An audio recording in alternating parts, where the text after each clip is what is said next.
బాబాసాహెబ్ అంబేద్కర్ జన్మదినం యావత్ భారతదేశంలో ముఖ్యంగా మన పండుగ దసరా ఫెస్టివల్ ఎట్లనో అదే విధంగా సంక్రాంతి ఫెస్టివల్ ఎట్లనో ఆ విధంగా జరుపుకుంటారు. ప్రతి ఆడపడుచు ప్రతి మగవాడు కూడా అంబేద్కర్కు దండ వేసిన తర్వాతనే భోజనం చేయడం జరుగుతుంది.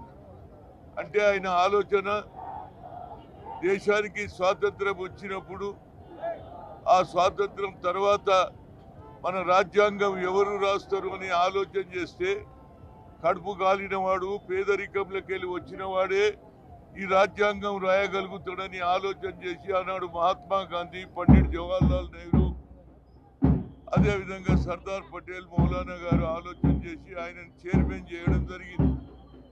ఆ తర్వాతనే బడుగు బలహీన వర్గాలలో ముఖ్యంగా ఎస్సీలు మావుల దగ్గరికి రానియలే, గుళ్ళ దగ్గరికి రానియలే.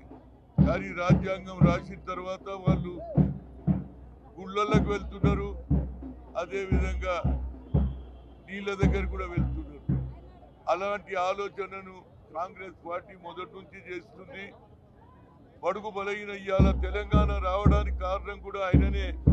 చిన్న రాష్ట్రాల గురించి ఆలోచన చేసిన వ్యక్తి. అందుగురించే ఆంధ్రప్రదేశ్ నుంచి విడిపోయిన తర్వాత తెలంగాణ అయింది.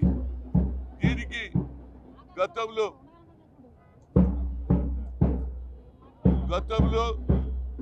జై భీమ్ కార్యకర్తలు పంజగుట్ట చౌరస్తాలో అక్కడ విగ్రహం ఉన్నది, విగ్రహం పక్కకు స్థలం ఉన్నది.